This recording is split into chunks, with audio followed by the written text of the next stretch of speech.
Welcome to Moscow Outskirts, to another CoH2 replay cast. This time it's going to be featuring Fives playing as the USF, Flakman playing as the British, and on the enemy team we have Kane playing as Wehrmacht, and Abasso playing as OKW.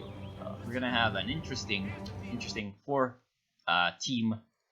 faction game. Sorry, a little bit of an alt tab there. Yeah, we do have a bit of a decently weird start because he's going for an infantry company, tier 1 Kane, without gaining an MG. It doesn't look like the MG will be actually built late, so that's a bit of a mistake. He could have had the MG by now if he had built it at the start of the game. So yeah, just little things that matter. Hotel internet sucks. Why are you playing Company of Heroes from a hotel? They just people. Blackman, I'll hate you forever. No problem. Okay, good. So a bit of a chit chat. And we do have the Volksgrenadier standing idle because he's too busy typing. Again, that's why you don't type. Where are you at? Oh, this might be interesting. Maybe I get the opportunity to insult someone's home. If he does actually say where he is at. But it does look like the Storm Pioneers, in all seriousness, apparently Narnia. Oh god. The Storm Pioneers will be able to capture the fuel point on the left, but they should be just prioritizing the building a little bit more because Fives' riflemen are already going for the house. At the same time, the rear echelons should have been going for the house anyway, and they should have been in the house already, firing at the Storm Pioneers. And now the Storm Pioneers are in a bit of a pickle because the riflemen will be able to defeat them both long and close range with the cover of the house to protect them. But it does look like the Wehrmacht will not really be going to help his ally that captured the fuel point. He went for 2 MGs and he's going for a fuel cache instantly. So this might be interesting. The fuel cache will provide a bit of extra income. They will especially need it because very soon they will not have their fuel point anymore. So that would be good for them. It doesn't look like at least he will be able to hold the cutoff thanks to the MG going into the house that protects the cutoff. So they will not really lose that, but they will probably lose the point fairly soon, as the Storm Pioneers are already at half HP, and an additional rifleman squad will be approaching from the flank, so that was a really good maneuver. Getting on the flank of the Storm Pioneers and forcing them to retreat, so the rear echelon will be able to cap the fuel point. That's at least what I would do, and then push up with the riflemen for this point and discovering the fuel cache. At the same time, it does look like MG42 out of Kane will be able to get into the church and deal some good damage to the infantry sections from Flakman, who did go for Vanguard Operations. Now, Vanguard Operations is an excellent commander, so that would be really good for him in the late game when he does have the strafing run and the Vanguard Operation Crocodile. So that would be really good for him to deal with German infantry units in the late game. So Fives' riflemen are attempting to push up on these 2 Volksgrenadier squads. They will be able to at least force the distance and get into close range, but they took heavy damage approaching there through the negative cover. It doesn't look like the other rifleman squad, which has been heavy cover all this entire time, is faring way better. But at the same time, the Universal Carrier is here to help, so the German units will be probably forced to retreat.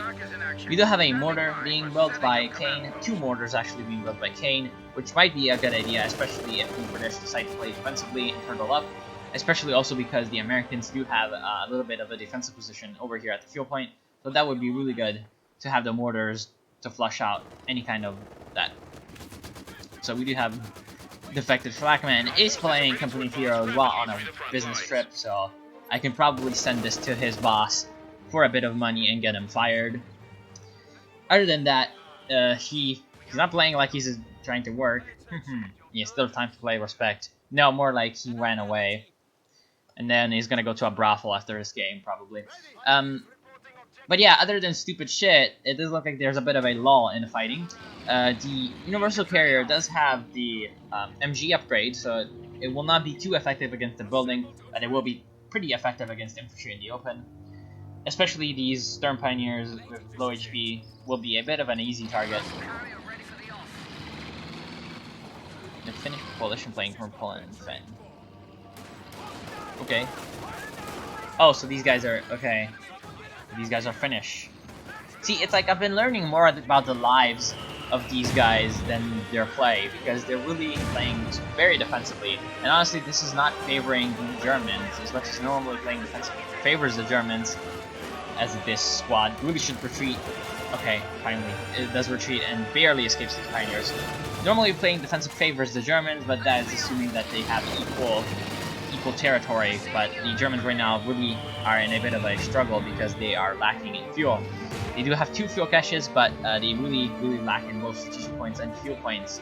So that means that the Allies do have about, well, 75% more resources than they do. So that's pretty bad position for them, especially since the Americans will be able to soon field some kind of a early vehicle, possibly a captain tier upgrade, considering there is the heavy cavalry company available. So captain into heavy cavalry company into Stuart would be a good idea, and then getting the Pershing later on without requiring a major tech.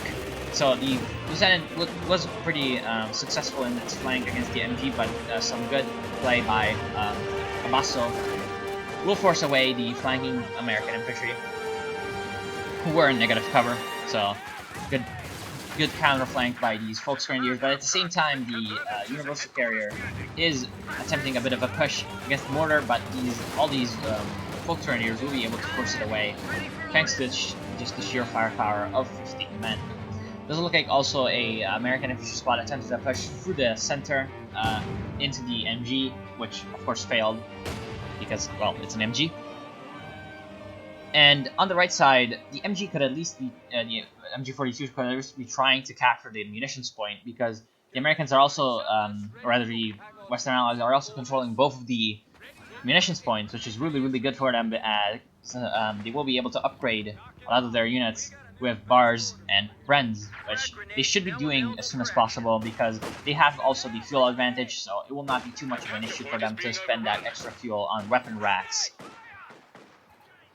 A fighting position was built on the left side fuel point, which is a good idea to slow down any kind of German attempt to recapture it, but at the same time the Germans do have the counter for it, which are these 2 mortars, but the mortars are pretty much sitting idle and they haven't been able to pay for themselves. Only 1 kill in both of them, so 2 kills between them, which is a bit of an issue. We have the Leicht Mechanized Company being built a little late, but it's good that he did manage to get it, and he will be going for a pack and stun gun. So that's a good play, because right now he really needs to at least safeguard himself against any kind of American light vehicles, and as I said, the captain into the Stuart with heavy cavalry company is the best choice. So this pack gun will be instrumental in defeating the Stuart if he uses it correctly. At the same time, it looks like the British have been able to build a mortar pit and a Bofors, so they have managed to make their camp, and they're starting to roast their marshmallows on the fire. They will be able to capture the VP as well, and thanks to the... And then James' spin is still unioning away, it's running away. Yeah, well, see, the thing is, this MG has been able to pin any kind of American or British push to the center, but at the same time, now that there are mortars on the field, they will be able to force away the MG, and that's pretty much how you do it with the mortars. You target the enemy units. Unlike these mortars that have been sitting idle and waiting for the enemy to come to them. But it does look like a nice flank from the captain and the rifleman squad, along with a lieutenant push with the Universal Carrier will be able to push away the Germans. And Lux will be coming on the field, but there is both a Ved 1 rifleman squad and a bazooka captain. So the anti-tank rifle grenade will be thrown at the Stuart, and the captain will be able to likely finish it off. The Storm Pioneers are attempting to desperately force away the captain, but the captain retreats. I'm not sure why. It would have been able to deal with the Lukes. That's why. It's because there's a Stuart on the field, and it's going to attempt to finish off the Lukes by itself. It will be able to do so with its 37mm main gun, but the pack will actually not be able to fire because of this push. So a bit of attack round would have been really good for the Germans. Would have done Kane a lot of good attack round through this push into the Stuart. So the pack was not in time to save the Lukes from the Stuart. Again, the Stuart is a bit of a counter to the Lukes because directly in a 1v1 fight it will win, but at the same time it isn't a hard counter to it because well, it just takes forever to kill it. So yeah. So the MG42 that was stolen by the lieutenant over here will be positioned in this house, which is a mistake. We should be positioning it over here, facing this way, because this house is in a very precarious situation with its HP down to about 5%. So if any kind of German mortar decides to target this house, it would go down very fast with the stolen MG. So you don't want to have that happen to you. And another stolen MG, I'm guessing? No, this is a 50 cal. So a 50 cal being upgraded out of the lieutenant here, which is interesting. Or rather built. A Volksgrenadier squad actually managing to sneak past and getting the left side VP. Now, I haven't talked about the VP situation, but of course, the Germans have had the right side and the Allies the left and center. The Germans actually had the center for a while too, so that was pretty good out of them. But they never had a majority, so the Allies do still have 500 to Germans 330. So what can the Germans do right now to reverse the situation? They really need to think up something to push away the Allies and gain some map control, because right now that is their main problem, not having map control, because they really are suffering in the resource income. So what they really need to do is focus their forces on either the left side or the right side, because right now they're being a little splitting, and just use a few units to harass the other side. Abaso is floating a lot of manpower, which is a bit of a mistake, of course. He did go for the mechanized regiment headquarters, but it didn't really work out for him. Perhaps a battle group headquarters would have been better, because really the way the British are playing, a couple of support guns, even 3 support guns, would be really powerful against what the British are bringing, and also it would help in dealing with some of these American infantry units. So it would really have been a good choice to bring up some support guns out of Abaso, but alas, he will not be able to do so. A Puma will be purchased by him, which can be actually a pretty good idea because of the Stuart, but at the same time we do have the Cromwell already on the field for the British, which will be... Wait, where's the Stuart? Oh, it's over here repairing.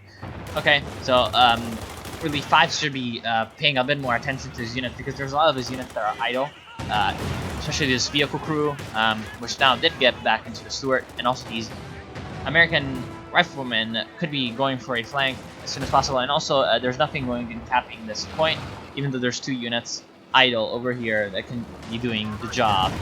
They could be doing the job. So the Germans have their MGs being set up and attempting to repulse the American and British push against the base, but thanks only to the base bunkers will he be able to repel this flanking force. One of the riflemen is still in red negative cover, but it's unsuppressed, so he will be able to just flank around these MG42s and deal a death blow to at least one of them, and then 2 of them and another grenade incoming will be attempting to wipe the MG, but an infantry section from the side will be also able to do the job fairly well. So there's a lot of support weapons on the ground that both teams should have been going for, and they've been there for a while. So there's 2 Raketenwerfers, an MG, a mortar, and a pack gun. That's a lot of AT, which will be really useful for both players, or rather both teams. So Panzer Grenadier squad was actually saved by the fact that this rifleman squad was treated a bit too early. They should have been just sticking around for the kill on the Panzer Grenadier. The Puma is attempting to push on the left side to destroy the fighting position, which should have been destroyed anyway a little bit earlier by the mortars, but the fighting position will go down. So that's good for the Germans. They have at least a little bit of a chance to push on the left side now.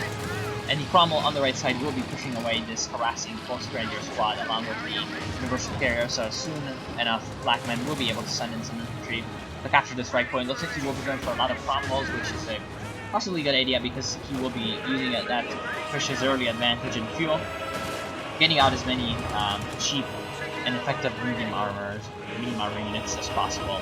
So he should also be just sticking around and destroying this cache, because you want to be denying as much resource income as possible to the Germans. Kane will be going for a Storm Doctrine. Okay. Now the Storm Doctrine is pretty good at defense, but when you're in this situation when you need to push back the enemy, perhaps another choice such as a Doctrine with the Tiger or the Tiger Ace would have been better. But yeah, the Storm Doctrine, it's not too bad. The artillery gun is really good. Ambush camouflage is good. Regal mines are really powerful because they always destroy the engine of vehicles that run over them. But again, he didn't even go for a half track, so he will not be making use of that anytime soon. And the Shtuka dive bomb strike is pretty good. At the same time, he does really need units to push and not to defend. So I'm really not sure what he's going to be doing. Nice bundle grenade will be doing heavy damage to infantry sections in the shaft and forcing them to retreat and actually wiping them with the Panzer Grenadiers. That's really good. Raketenwerfer, along with Trex and Puma, will be pushing away the second Cromwell. So that's nice. But at the same time, Flakman should be building a lot more Royal Engineers with his 850 manpower, at least 2 more Royal Engineer squads to keep his tanks topped off in tip-top shape, as the British would say. Of course, a nice flank out of 5s with lots of infantry forces will be able to push away the Puma, thanks to the captain. Again, I'm not sure why either of the teams aren't going for, all these support weapons that are lying on the ground. Even just with the riflemen, just picking them up and carrying them off, can be really good, and cementing your hold on the left and also the center, because, well, these support weapons would be really good used about over here, and there would be really nothing the Germans could do to protect it, rather breach such a line. So the Universal Carrier was destroyed by the attack gun, but at the same time the Cromwell is pretty safe and is going to be able to retreat. So that's a pretty decent loss of Blackman, but not too great a loss for India, and it's only a Universal Carrier at this late in the game. So the Panzer Grenadiers have been able to hold the line against all this allied stuff, but they will be forced to retreat fairly soon by the MG42. And they might actually even be wiped by the Captain's Thompson, and they will be retreating through the arc of fire of the MG42, so that's actually really bad, and they will be massacred as they run. A Jackson will be built by 5s. Again, if he hadn't gone for the Major, he right now would have the resources for the pushing, but since there hasn't been a lot of fighting going on, he's still only at 7 command points, as are all the other players, very low on command points. So going for the Jackson can be a good idea to support his allies as Cromwells, but also a Sherman perhaps would have been a better choice, because right now they know that the Germans haven't had the control of any fuel for pretty much the entire game. A glider for the logistics glider will be called in, so that's going to be pretty useful at pushing up with the air landing officer, and also having a retreat point, depending on where it lands. No. This was a bad glider. It should have been called down over here. If it had been called down over here, it would have served as a very good forward base for the British. Because you have to remember that this forward logistics glider isn't like the commando glider out of the commando regiment, because it can produce commandos and medics and have the retreat point. And also because the air landing officer really isn't worth, as a unit, isn't worth 540 manpower. Yes, it is a really good unit and can do a lot of damage and wipe a lot of squads fairly quickly. As you can see, at close range, it does a lot of damage with stents. But at the same time, really isn't worth 540 manpower. But if you can keep your glider alive and use the retreat point, and the fact that you can have the 350 manpower commandos out of this, it can be really good. So a nice mine will actually cripple one of the Cromwells. And also we have a Centaur instead of a third Cromwell. Now, I believe this is a mistake. Honestly, he should have gone for a couple more Cromwells just to round out his pop cap. He would have had the resources for it. Because once you have 4 Cromwells, you really don't need a Centaur for infantry. Cromwells are already pretty decent as an infantry. Really, the better choice with the Centaur would be if the enemy had a lot of infantry units that you needed to kill that were pushing up on you. But as an offensive unit into the enemy base, the Cromwell would be better. Jackson, again, not really being too useful because there are no German vehicles, but just sitting around providing support. A nice push out of the American infantry will be repulsed by this MG42, managing to suppress them all. But at the same time, the MG42 won't manage to survive a couple of grenades and some mortar shots being fired at it, so that's really good for it. Again, what the Germans really need right now is some kind of late game unit, so Abasso will be going for special operations doctrine, which does have the command panther. The command panther might be good for them, but at the same time, the Americans do have a lot of anti-tank, along with the British having a lot of vehicles. So I'm really not sure if there's anything the Germans can do right now to solve this situation. Again, they relied a bit too much on support weapons, which led to all of them being outflanked and destroyed and / bombarded by the mortar. They should have been getting a lot more support guns out of the OKW. That would have helped them very greatly. Again, more prioritization on regaining the support weapons now that they had them. A bit of unit preservation issues out of a Kane. A couple of Grenadiers would have really served them well with MG42s. Then a little bit of a better doctrine selection would have also been good because he didn't really make any use of his doctrine at all. Abasso, he's going for a trapload of Raketenwerfers, which is actually a really good idea considering the Allies will likely be fairly reckless with their vehicle army now. They have 3 Cromwells, a Sherman, Jackson, and a Centaur. So they will probably be able to just walk into the base anyway, even with all of the AT. The Puma armored car did do fairly well for itself, but the Lukes didn't really do too well for itself because it was a little bit too late of an investment. Slash it was used very recklessly, just charging into a captain and the Ved 1 rifleman squad, so also a little bit better usage of the looks would have been really good for them. And that's really pretty much it. Really, not too much happened. Again, too much defensive play as well in the beginning of the game, but that's also a side effect of having all those support weapons being built like Kane instead of actual pushing it like Grenadiers. And the Raketenwerfers will be massacred by the rifleman squads. The rest of the Raketenwerfers and Pagans are hanging out in the center. We will probably have the big charge of the Light Brigade over here from all the British vehicles, and they will be able to get behind the Raketenwerfers on with the Sherman just lobbing HE rounds at the enemy, dealing heavy damage along with the Centaur. They will probably be able to breach the AT defenses and destroy the Schwer Panzer Corps, which is going in a very precarious location. When you are behind like this, you should be placing your HQs in the base just to be safe.